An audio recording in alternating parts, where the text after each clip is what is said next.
दोस्तों, आज का जो सवाल है वो किशोर भाई के द्वारा पूछा गया है। सवाल है, एक नाव की अनुप्रवाह चाल 14 किलोमीटर घंटा एवं ऊर्ध्व प्रवाह चाल 8 किलोमीटर घंटा है।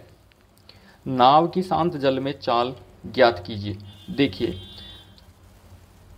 अनुप्रवाह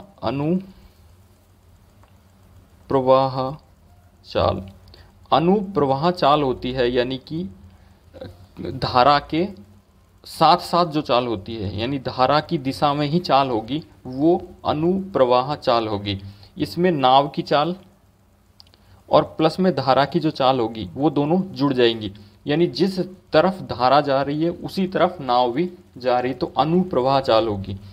और ऊर्ध्व प्रवाह चाल जो होती है, यानी कि उल्टी दिशा में, यानी जिधर धारा जा रही है उसकी उल्टी दिशा में नाव जा रही है, तो नाव की जो चाल है उसमें से धारा की चाल को हम माइनस करते हैं, तो ये होता है अनुप्रवाह चाल और ऊर्ध्व प्रवाह चाल।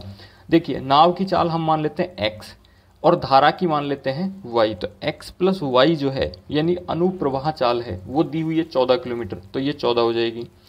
और x माइनस वाई यानी ऊर्ध्व प्रवाह चाल, जिसमें नाव की चाल में से धारा की चाल घटाएंगे क्योंकि विपरीत दिशा में जाएगी, इस वजह से, तो x माइनस वाई हो गया 8। अब इन दोनों को काट लेते हैं, तो प्लस माइनस कट जाएगा, तो y प्लस का है माइनस से कट गया, और ये दोनों प्लस के हैं तो जुड़ जाएगा 2x, और ये भी प्लस के हैं तो 14 और 8 कितना हो गया 22।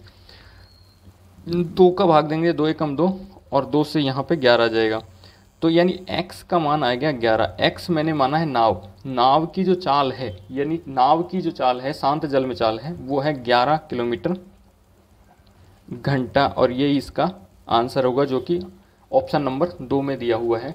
तो शांत जल में, नाव की शांत जल में चाल कितनी होगी, वो होगी 11 किलोमीटर प्रति घंटा।